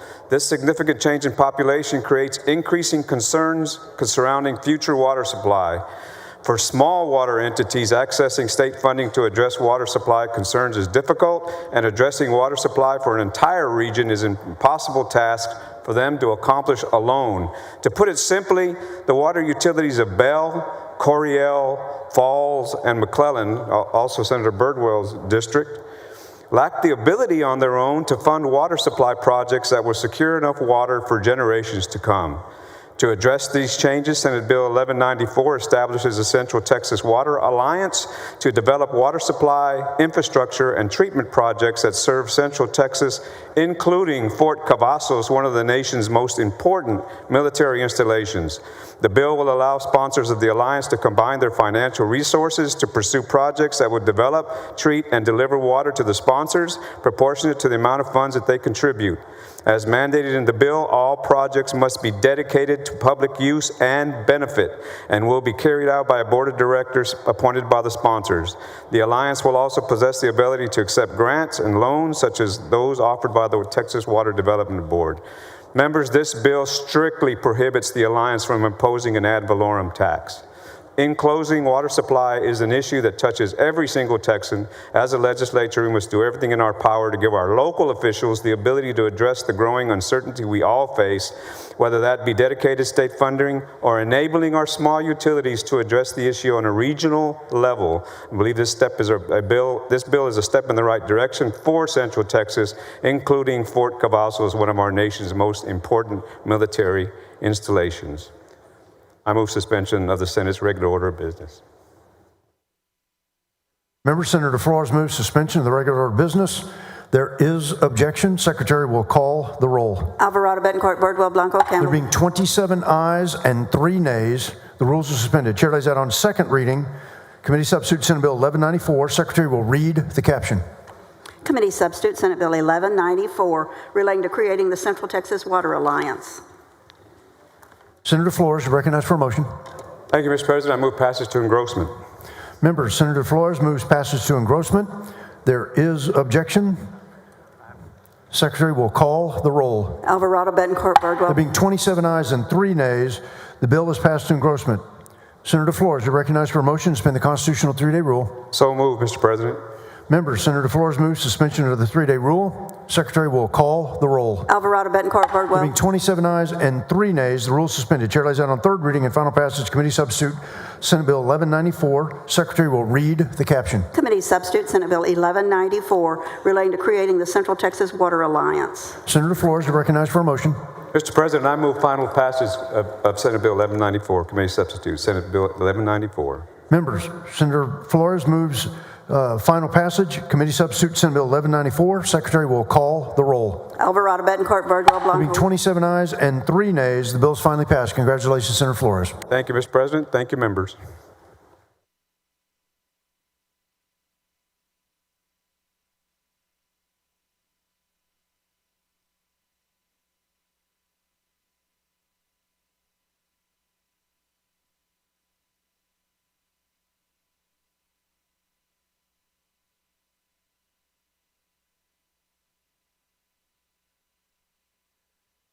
Senator Nichols, you're recognized for a motion to suspend the regular order of business. Take up and consider Senate Bill 1499.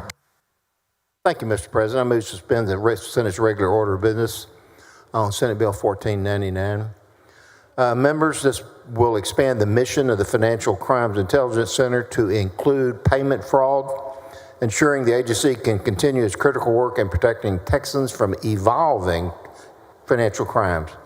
Crime Unit was established in 2021 to combat the growing issue of card skimmers, mainly on gas pumps. However, the landscape of financial crime has advanced at an alarming rate, with criminals and organized crime adopting increasingly sophisticated tactics. As a result, the Crime Unit's role has naturally expanded beyond its initial focus on card skimming to address broader forms of financial fraud. The bill would accurately capture the Crime Unit's increased work and provide the necessary authority to respond to various financial types of crime like fraud, check fraud, unauthorized electronic fund transfers, and fraudulent payment methods. This legislation will help protect Texans from emerging financial threats and ensure the state remains proactive in the fight against financial fraud. And I move again to suspend the regular order of business on Senate Bill 1499. Members, Senator Nichols moves suspension of the regular order of business on Senate Bill 1499. Is there objection? Hearing and seeing none, rules are suspended. Chair lays out on second reading Senate Bill 1499. Secretary will read the caption. Senate Bill 1499 relating to operations of the Financial Crimes Intelligence Center. Senator Nichols, you're recognized for a motion. I move passage to engrossment of Senate Bill 1499. Members, Senator Nichols moves passage to engrossment, Senate Bill 1499. Is there objection? Hearing and seeing none, bill is passed to engrossment. Senator Nichols, you're recognized for a motion to suspend the constitutional 3-day rule. I move to suspend the constitutional 3-day rule. Members, Senator Nichols moves suspension of the 3-day rule. Secretary will call the roll. Alvarado, Betancourt, Birdwell. There being 30 ayes and no nays, the rule is suspended. Chair lays out on third reading and final passage Senate Bill 1499. Secretary will read the caption.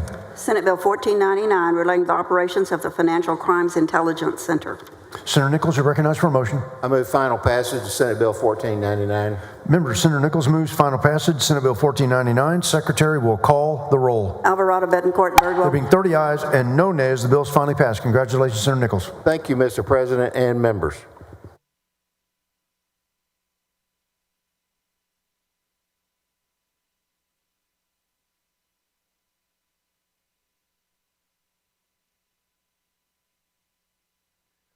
Senator Schwartner, you're recognized for a motion to suspend the regular order of business. Take up and consider Senate Bill 378. Thank you, Mr. President. Mr. President, I move to suspend the Senate's regular order of business. Take up and consider at this time Senate Bill 378. Members, this bill prohibits estheticians and cosmetologists and barbers from administering injections and using prescriptive medical devices unless they are legally licensed and authorized to perform these acts. By law, estheticians and cosmetologists and barbers may only perform injections under the authority of a physician. However, there have been increased reports of these individuals administering unauthorized and unsafe injections to friends and families without proper supervision or training. The Texas Medical Board has disciplinary jurisdiction over physicians, but authority over estheticians and cosmetologists is unclear in both TMB and TDLR statute regarding these actions. This lack of clarity is resulting in the inability to pursue disciplinary action against the estheticians administering unauthorized injections. This bill creates this regulatory oversight by clarifying in statute that TDLR has disciplinary authority over estheticians or cosmetologists or barbers in violation of their license. Mr. President, I move suspension of the regular order of business to take up and consider Senate Bill 378. Members, Senator Schwertner moves suspension of the regular order of business, Senate Bill 378. Is there objection? Hearing and seeing none, rules suspended. Chair lays out on second reading Senate Bill 378. Secretary will read the caption. Senate Bill 378 relating to certain prohibited practices by a barber or cosmetologist. Senator Schwertner, you're recognized for a motion. Thank you, Mr. President. I move passage to engrossment of Senate Bill 378. Members, Senator Schwertner moves passage to engrossment. Is there objection? Secretary, correction. There is no objection. Bill is passed to engrossment. Senator Schwertner, you recognized for a motion to suspend the constitutional 3-day rule. So moved, Mr. President. Members, Senator Schwertner moves suspension of the 3-day rule. Secretary will call the roll. Alvarado, Betancourt, Birdwell, There being Blanco. 30 ayes and no nays, the rule is suspended. Chair lays out on third reading and final passage Senate Bill 378. Secretary will read the caption. Senate Bill 378 relating to certain prohibited practices by a barber or cosmetologist.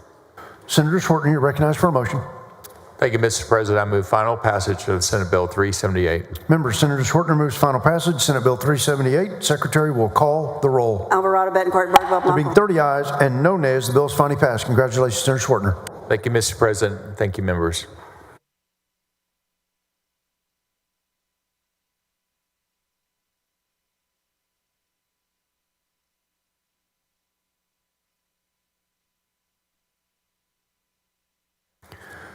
Senator Eckhart, you're recognized for a motion to suspend the regular order of business. Take up and consider Senate Bill 710.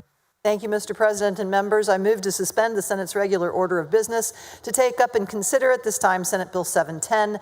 In 2013, the legislature amended the Texas Open Meetings Act to allow governmental bodies to use an online message board available to the public for transparently exchanging information between members as part of their deliberations. That bill expanded transparency across local governmental bodies and state commissions, but the act is silent on municipal zoning commissions utilizing this tool. Examples of municipal zoning commissions include planning commissions, boards of adjustment, and, well, zoning commissions. Senate Bill 710 increases efficiency and transparency by allowing municipal zoning commission boards to also utilize these online messaging boards. In compliance with the Texas Open Meetings Act and with the same requirements for all other local governmental bodies. So with that, Mr. President, I move suspension. Members, Senator Eckhart moves suspension of the regular order of business. Take up and consider Senate Bill 710. Is there objection? Hearing and seeing none, rule suspended. Chair lays out on second reading Senate Bill 710. Secretary will read the caption. Senate Bill 710 relating to the establishment and use of a written electronic communications system accessible to the public by certain municipal entities. Senator Eckhart, you're recognized for a motion. Thank you, Mr. President. I move passage to engrossment. Members, Senator Eckhart moves passage to engrossment. Is there objection? Hearing and seeing none, bill is passed to engrossment. Senator Eckhart, you're recognized for a motion to suspend the constitutional 3-day rule. I move to suspend the 3-day rule.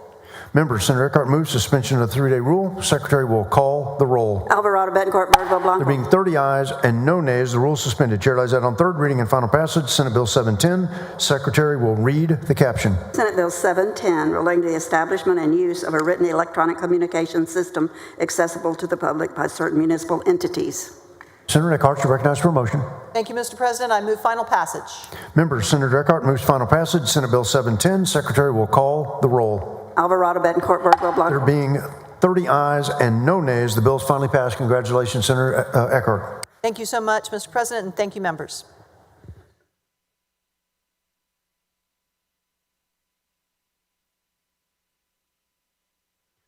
Senator Perry, you're recognized for a motion to suspend the regular order of business, take up and consider committee substitute Senate Bill 1253.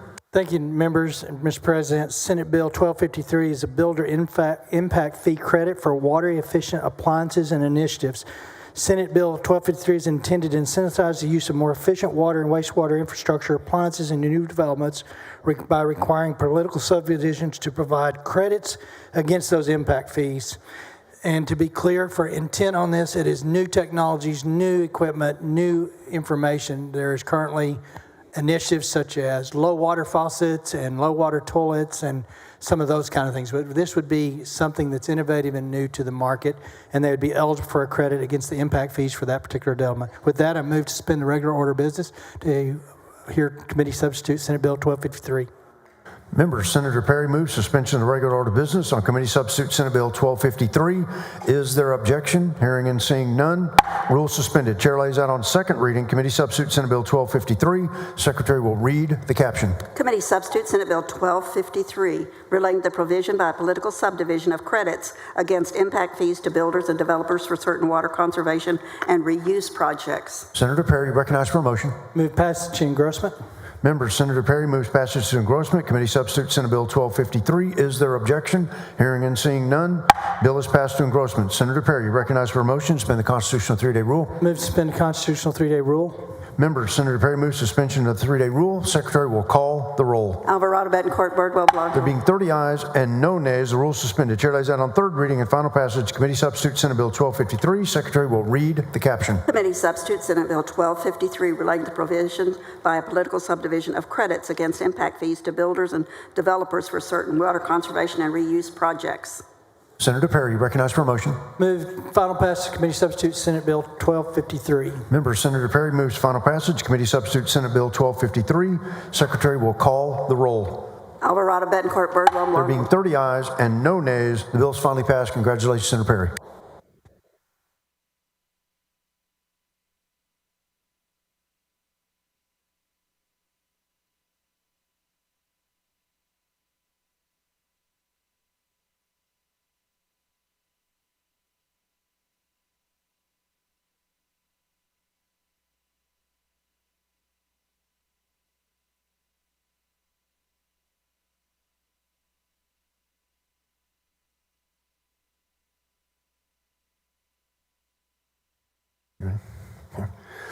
Senator Parker, you're recognized for a motion to suspend the regular order of business, take up and consider SCR 8. Thank you, Mr. President. I move to suspend the Senate's regular order of business to take up and consider SCR 8. The Federal Reserve is exploring the potential implementation of a central bank digital currency, or CBDC, but has not adequately addressed critical concerns related to cybersecurity, privacy, or the centralization of financial data. A CBDC would be a digital form of money issued directly by the Federal Reserve, bypassing our wonderful commercial banks in this country and this state, and creating a direct relationship between the federal government and consumers. While some argue that such a system could enhance efficiency, we must seriously consider the risks. One, of government surveillance of personal transactions, real-time monitoring and potential control of how citizens spend their money in their everyday lives, a central database of financial data vulnerable to cyber attacks and misuse. Members, such a system poses a very serious threat to our financial privacy and could erode the economic freedoms that form the foundation of our free society. It is no exaggeration to say that a CBDC could allow for unprecedented levels of federal control over citizens' financial lives, including the ability to freeze accounts or limit purchases. SCR 8 expresses the Texas legislature's strong opposition to the creation of a central bank digital currency and urges our federal policymakers to reconsider its implementation immediately. Texas has always stood as a staunch defender of individual liberty, and this resolution ensures our voice is heard loud and clear in Washington, D.C. With that, Mr. President, I move suspension. Members, Senator Parker moves suspension of the regular order of business on SCR 8. Is there objection? Hearing and seeing none, rules are suspended. Chair lays out the following resolution. Secretary will read the resolution. SCR 8, expressing opposition to the creation of a central bank digital currency. Senator Parker, you're recognized for a motion.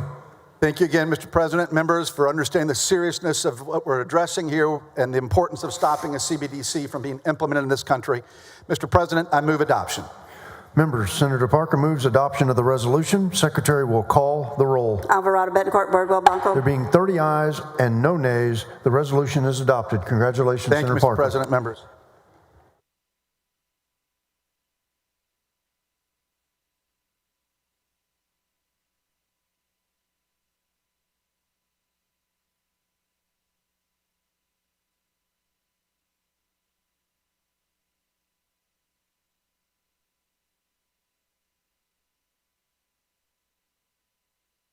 Members, the following bills on first reading in reference to committee. Secretary will read the bills. Senate Bill 2407 by Sparks et al., relating to the Lower Neches Valley Authority to local government. Senate Bill 2722 by Betancourt, relating to the use of certain tolls and charges imposed by certain counties to transportation. Senate Bill 2949 by Hinojosa of Hidalgo and Hinojosa of Nueces, relating to the regulation of the transportation of motor fuels and other hazardous materials to border security.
Members, if you would, please take your seats.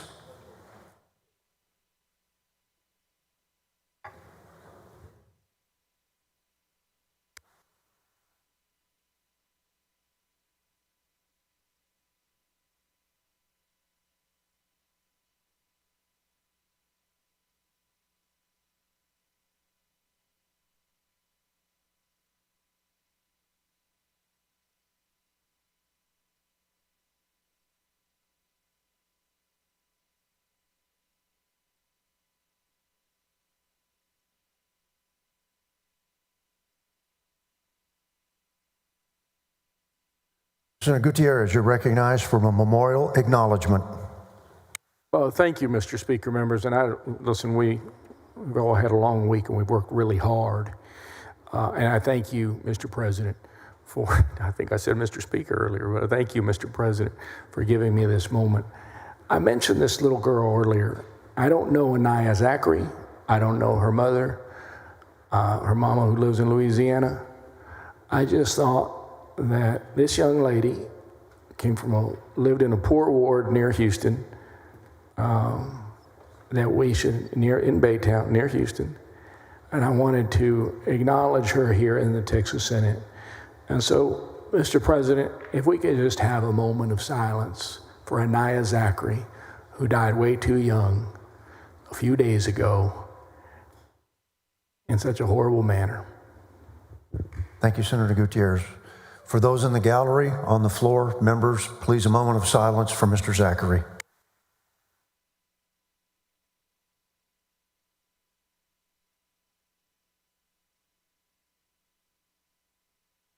Thank you, members. Thank you, Senator Gutierrez.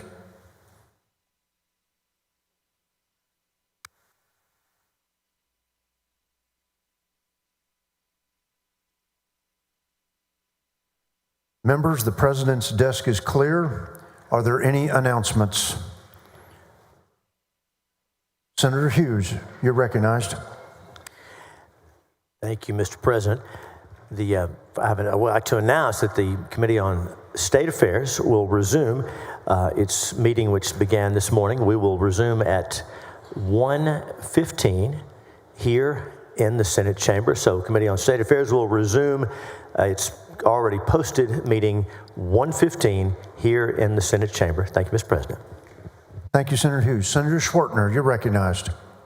Thank you, Mr. President. The Senate Committee on Business and Commerce will reconvene 15 minutes upon adjournment at 1:05 in E1.012, 1:05. Thank you, Senator Schwartner. Senator Creighton, you're recognized. Thank you, Mr. President. Members, the Senate Committee on Education K through 16 will reconvene today, March 27th in E1028 to continue our committee agenda upon adjournment, 30 minutes upon adjournment at 1:15. 1:15. Thank you, Mr. President. Members. Thank you, Senator Creighton.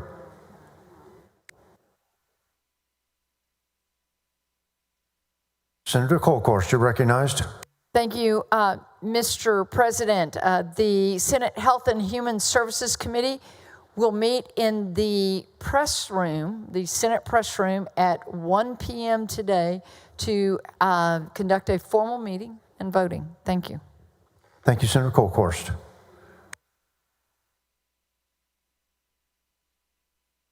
Chair recognizes Dean Zaffarini for a motion.